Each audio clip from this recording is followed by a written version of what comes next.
नमः शिवाय। जय शिव शंकर। माता पार्वती के 3 प्रश्न। कौन सी स्त्री समय से पहले विधवा हो जाती है? कौन सी स्त्री को जीवन में कभी सुख नहीं मिलता है? कौन सी चीज पत्नी पति को मांगने पर भी नहीं देती है? एक बार भगवान शिव कैलाश पर्वत पर बैठे थे तो माता पार्वती भगवान शिव से मिलने के लिए जाती हैं और कहने लगती हैं, प्रभु, जब मैं आपसे मिलने के लिए आ रही थी तो मेरी नजर मृत्यु लोक पर पड़ी। वहां मैंने क्या देखा कि 3 स्त्रियां जो आपस में सहेली थीं, उनमें से 2 स्त्रियां विधवा होकर दुखी जीवन जी रही थीं, जबकि एक स्त्री सुहागन होकर अपने पति के साथ सुखी जीवन जी रही थी। प्रभु, यह बात मेरी समझ में नहीं आई, इसलिए मेरे मन में 3 प्रश्न गूंजने लगे। अब मैं आपसे यह चाहती हूँ कि आप मेरे तीनों प्रश्नों के उत्तर दे करके मुझे संतुष्ट करने की कृपा करें। इस प्रकार माता पार्वती की बात को सुनकर के भगवान शिव कहते हैं, पार्वती, तुम मुझे अपने तीनों प्रश्नों के बारे में बताओ। मैं तुम्हें तुम्हारे प्रश्नों के उत्तर देकर पूरी तरह संतुष्ट करने का प्रयास करूंगा। अब माता पार्वती कहती हैं, प्रभु, मेरा पहला प्रश्न है, कौन सी स्त्री समय से पहले विधवा हो जाती है? मेरा दूसरा प्रश्न है, कौन सी स्त्री को जीवन में कभी सुख नहीं मिलता है? और मेरा तीसरा प्रश्न है, कौन सी चीज ऐसी है जो एक पत्नी अपने पति को मांगने से भी नहीं देती? इस प्रकार माता पार्वती के प्रश्न सुनकर के भगवान शिव कहने लगे, पार्वती, तुम जिन स्त्रियों की बात कर रही हो, उनमें से जो 2 स्त्रियां विधवा होकर अपना दुखी जीवन जी रही हैं और वहीं एक स्त्री सुहागन होकर के अपने पति के साथ में अपना सुखी जीवन जी रही है। तुम जानना चाहती हो कि आखिरकार ऐसा क्यों है? तो मैं तुम्हें एक छोटी सी कहानी सुनाता हूँ। इस कहानी को बहुत ही ध्यान से सुनना। आधी अधूरी कहानी सुनने वालों को आधा अधूरा ही ज्ञान प्राप्त होता है, जो जीवन में कभी काम नहीं आता, क्योंकि तुम्हारे तीनों प्रश्नों के उत्तर इस छोटी सी कहानी में समाये हुए हैं। इस कहानी को यदि तुमने ध्यान से सुन लिया तो तुम्हारे तीनों प्रश्नों के उत्तर तुम्हें अवश्य मिलेंगे और तुम्हें संतुष्टि प्राप्त होगी। माता पार्वती कहती है, प्रभु, मैं आपकी बात से सहमत हूँ। आप कहानी शुरू करो, मैं कहानी को पूरे मन से सुनूंगी और जब तक आप कहानी बोलेंगे तब तक मेरा मन किसी दूसरे स्थान पर नहीं जाएगा।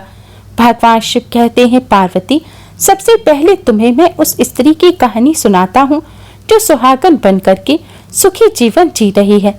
देखो, जिस सुहागन स्त्री की तुम बात कर रही हो, वो सुहागन स्त्री एक राजा के नौकर की पत्नी है और जिस नौकर की वो पत्नी है, उस नौकर को अपनी पत्नी पर पूरा विश्वास और भरोसा है कि वो पतिव्रता है, जिसकी महिमा वो अपने साथियों में बार बार करता है। अब देखो, एक दिन की बात है, उस राजा के नौकर ने अपनी पत्नी की प्रशंसा इतनी की कि बात धीरे धीरे फैलते हुए राज दरबार में पहुंच गई। फिर उस राजा ने अपने नौकर को बुलाया और उस नौकर से कहा कि तुम हर किसी से अपनी पत्नी की प्रशंसा करते रहते हो कि तुम्हारी पत्नी पतिव्रता है।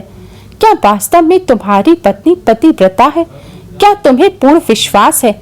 भगवान शिव कहते हैं, पार्वती, इस प्रकार राजा की बात सुनकर के नौकर कहने लगा, महाराज, मुझे पूरा विश्वास है कि मेरी पत्नी पूरी तरह पतिव्रता है।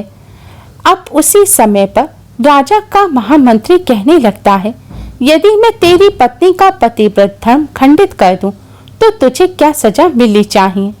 तो नौकर ने कहा, यदि तुम मेरी पत्नी का पतिव्रत धर्म खंडित कर देते हो तो महाराज मुझे फांसी लगा देना। अब वो राजा का नौकर भी मंत्री से कहता है, महाराज, यह मेरी पत्नी का पतिव्रत धर्म खंडित नहीं कर पाए तो इनको क्या सजा मिलनी चाहिए? तो राजा ने कहा, मंत्री को भी फांसी की सजा दी जाएगी। भगवान शिव कहते हैं, पार्वती, इस प्रकार मंत्री ने स्वीकार कर लिया और नौकर से पूछा कि क्या वस्तु लाऊं जिससे तू माने कि मैं तेरी पत्नी का धर्म खंडित करने में सफल हुआ। तो नौकर ने कहा, मंत्री, यदि तुम मेरे घर से जाकर मेरे विवाह के समय पर मुझे एक पटका मिला था और एक कटार मिली थी जो दूल्हे को देते हैं वो मेरी पत्नी ने बहुत संभाल कर रखा है, जो सुहाग की निशानी मानी जाती हैं। यदि पटका और कटार लाकर तू मुझे दिखा दे तो मैं मान जाऊंगा कि मेरी पत्नी का धर्म तूने पूरी तरह से नष्ट कर दिया है। अब भगवान शिव कहते हैं, पार्वती, शर्त स्वीकार हो जाने के बाद वो मंत्री शहर में जाता है और एक दूती से जाकर मिलता है। वो दूती एक दूसरे से भिड़ाने का काम करती थी और जो काम कोई नहीं करता था उस काम को करने में वह सक्षम थी। फिर इस प्रकार उस मंत्री ने उस दूती को अपने स्वार्थ के लिए बुलाया और दूती से कहा, देखो, इस नाम का एक व्यक्ति है, उससे मेरी शर्त लगी है। और फिर उसने उस शर्त के बारे में उस दूती को सारा कुछ बता दिया। फिर वो उस दूती से कहने लगा कि तू कैसे भी करके उस स्त्री से मेरा संपर्क करवा दे, तुझे जितना धन चाहिए उतना धन दूंगा। भगवान शिव कहते हैं, पार्वती, इस प्रकार मंत्री की बात सुनकर के दूती कहने लगी, भाई तो उस औरत के बारे में बात मत कर, वह औरत पूरी तरह से पतिव्रता है, वो तेरी तरफ देखेगी भी नहीं, तेरी शक्ल भी नहीं देखेगी और उसके परिवार वाले भी खूंखार हैं, तेरी खाल उतार लेंगे। तो मंत्री कहने लगा, ठीक है, यदि तो मेरा उससे संपर्क नहीं करवा सकती तो एक काम कर दे, उसके घर जाकर के पटका और कटार चुरा कर ला दे और उसकी पत्नी के गुप्तांग के पास में यदि कोई चिन्ह हो तो वो चिन्ह भी मुझे देख करके बता दे, फिर मैं तुझे मुंह मांगा इनाम दूंगा। भगवान शिव कहते हैं, पार्वती, यह बात दूती की समझ में आ गई। उसने कहा, ठीक है, मैं तुम्हारा काम अवश्य करूंगी। नौकर शहर में रहता था। दूती नौकर के घर जाती है और उसकी पत्नी से जाकर बोलती है, बेटी, मैं तेरे पति की बुआ हूँ, मैं कई वर्षों के बाद आई हूँ। तो उस स्त्री ने कहा, आओ बुआ जी, मैंने आपको पहले कभी नहीं देखा है, इसलिए पहचान नहीं पाई। और इस प्रकार उस दूती को उस नौकर की पतिव्रता स्त्री ने बहुत बड़ा सम्मान दिया, मगर उसे क्या मालूम था कि यह उसके साथ में छल करने आई है। अब भगवान शिव कहते हैं, पार्वती, इस प्रकार वो दूती उस पतिव्रता स्त्री के साथ में 2 दिन तक रुकी। जिस समय वो स्त्री स्नान करने लगी तो दूती उठ करके उस पतिव्रता स्त्री की कमर मलने लगी। उस पतिव्रता स्त्री ने बहुत मना किया, फिर भी वो दूती नहीं मानी और कहने लगी, मुझे बेटी से भी प्यारी लगती हो तुम, मना मत करो। काफी दिनों के बाद मेरी तुम्हारी मुलाकात पहली बार हुई है। अब ऐसा कहकर के वे दूती मुंह पर हाथ फेरने लगी। फिर आंखों को धोने के बहाने से उस दूती ने उस पतिव्रता स्त्री की आंखों में पानी मार दिया और उस स्त्री की आंखें बंद हो गईं। इस प्रकार गुप्तांग के पास जांग पर उस स्त्री के एक तिल था, जो उस दूती ने देख लिया, बस उसका काम बन गया। उधर स्नान करने के बाद जब वो पतिव्रता स्त्री रसोई में खाना बनाने गई तो दूती को मौका मिल गया और उसने पटका और कटार उस नौकर के घर से चुरा लिया और वहां से चुपके से भाग गई और जाकर के दूती ने वह पटका और कटार मंत्री को दे दिए और उस पतिव्रता स्त्री के जांघ पर तिल के निशान की भी बात बता दी। भगवान शिव कहते हैं, पार्वती, फिर वो मंत्री पटका और कटार लेकर सीधे राजा के दरबार में पहुंचा और राजा से जाकर कहा, महाराज, मैंने नौकर की पत्नी के पास में 2 दिन बिताए और यह पटका और कटार उसी के हाथों से लेकर आया हूँ। फिर तो राजा ने दरबार लगाया, नौकर को बुलाया तथा महामंत्री से सभा में पटका और कटार नौकर को दिखाने के लिए कहा। फिर राजा की आज्ञा पाकर मंत्री ने उस नौकर को पटका और कटार दिखाया और उसकी पत्नी की जांघ पर तिल है वह भी बताया। तो नौकर मान गया कि वास्तव में आज मेरी पत्नी ने अपना पतिव्रत धर्म पूरी तरह से भंग करवा लिया। भगवान शिव कहते हैं, पार्वती, फिर तो राजा ने फांसी का दिन 15 दिन के बाद रख दिया और कहा, नौकर को 15 दिन बाद फांसी पर चढ़ाया जाएगा। और इस प्रकार नौकर से उसकी अंतिम इच्छा पूछी गई तो नौकर ने कहा, मैं अपनी पत्नी से अंतिम बार मिलना चाहता हूँ। भगवान शिव कहते हैं, पार्वती, इस प्रकार राजा ने उस नौकर को आज्ञा दे दी कि ठीक है, तुम अपनी पत्नी से मिल सकते हो। फिर नौकर अपने घर गया और अपनी पत्नी से कहा, तुमने मेरे साथ में बहुत बड़ा धोखा किया, मैंने तुम्हारे विश्वास पर मंत्री से ऐसी शर्त लगाई कि राजा के दरबार में राजा के सामने मैंने कहा कि मेरी पत्नी का पतिव्रत धर्म कोई नष्ट कर दे तो मुझे फांसी लगा देना। अब मुझे 15 दिन के बाद फांसी लगा दी जाएगी। मेरे साथ विश्वासघात करके तुमने ठीक नहीं किया। भगवान शिव कहते हैं, पार्वती, उस पतिव्रता स्त्री ने अपने नौकर पति को सारी बात बताई, मगर उसे विश्वास नहीं हुआ और पुनः वो राजा के दरबार में पहुंच गया। फिर उसे कैद में डलवा दिया गया। अब उधर नौकर की पतिव्रता पत्नी ने परमात्मा को याद किया और राजा के दरबार में गई और राजा से नाच दिखाने की आज्ञा मांगी, क्योंकि वो स्त्री बहुत ही सुंदर थी और उधर राजा भी शौकीन थे। इसलिए राजा ने आज्ञा दे दी कि सभी मंत्री संतरी आदि उपस्थित होकर इस सुंदरी का नाच करवाने की पूरी व्यवस्था करें। भगवान शिव कहते हैं, पार्वती, फिर तो सब मंत्री महामंत्री राजा आदि के दरबार में उपस्थित हुए। फिर उस समय नौकर की पत्नी ने जब नाचना शुरू किया तो राजा को उस स्त्री का नाच बहुत ही सुंदर लगा। फिर राजा ने कहा, तुम मुझसे क्या मांगना चाहती हो? तुम जो भी मांगोगी मैं तुम्हें वही दूंगा। भगवान शिव कहते हैं, पार्वती, फिर उस नौकर की पतिव्रता स्त्री ने कहा, महाराज, आपकी सभा में मेरा चोर है जिसने मेरे रुपए लिए थे मगर आज तक वापस नहीं दिए, उसे फांसी की सजा दे दीजिए। अब राजा ने कहा, ठीक है, बताओ मेरे दरबार में तुम्हारा चोर कौन है, उसका नाम क्या है, मैं उसको फांसी की सजा अवश्य दूंगा।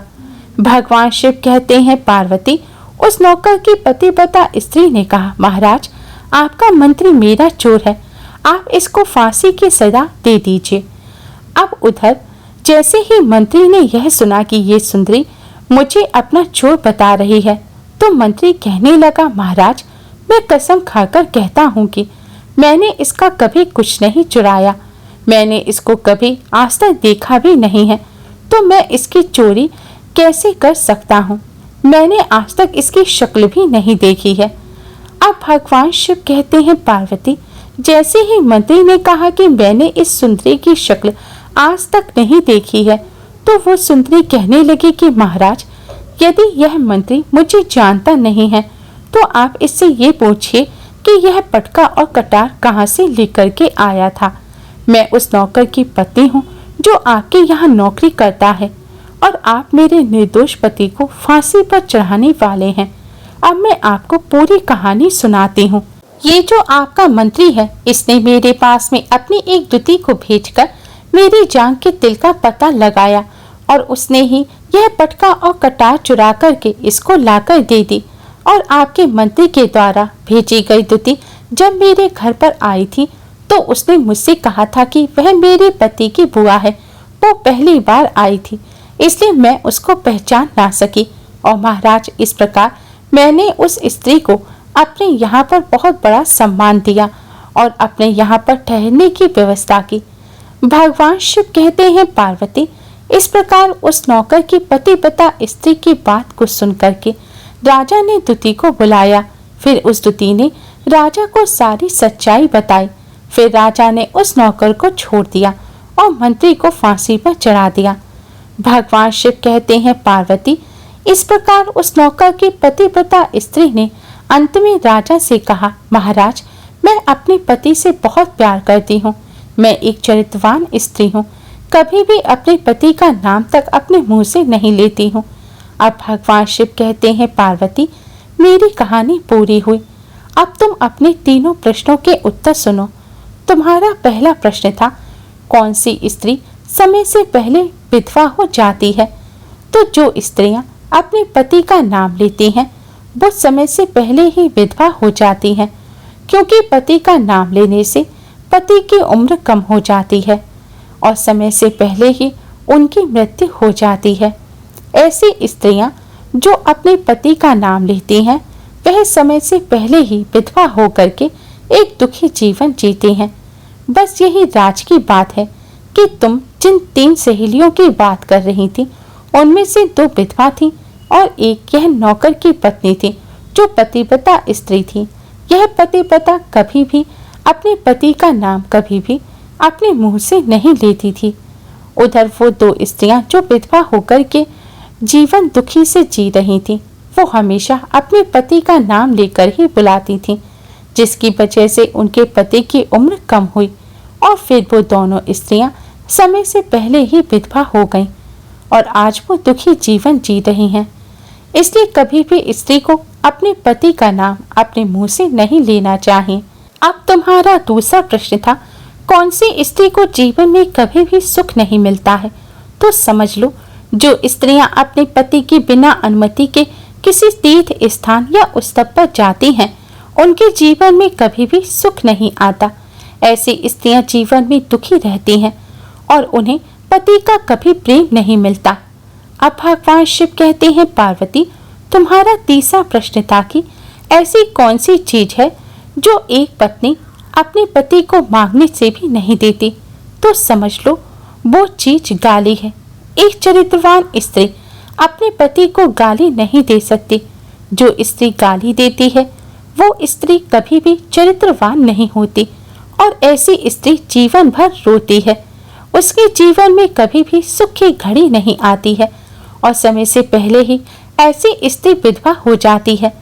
इस प्रकार भगवान शिव के मुख से सुनकर माता पार्वती तीनों प्रश्नों से संतुष्ट होकर कहती हैं, स्वामी, वास्तव में जो स्त्री चरित्रवान होती है वो कभी दुखी जीवन नहीं जीती, क्योंकि ऐसे घर में लक्ष्मी का सदैव वास रहता है और वो घर धन धान्य से हमेशा भरा रहता है। ऐसी स्त्रियां हमेशा घर को स्वर्ग बना देती हैं। दोस्तों, वीडियो अगर आपको पसंद आई हो तो वीडियो को लाइक करें, हमारे चैनल को सब्सक्राइब करें और वीडियो को अपने दोस्तों के साथ शेयर जरूर करें। भोलेनाथ की कृपा प्राप्त करने के लिए कमेंट बॉक्स में जय शिव शंकर, जय भोलेनाथ जरूर लिखें। वीडियो को पूरा देखने के लिए आपका बहुत बहुत शुक्रिया।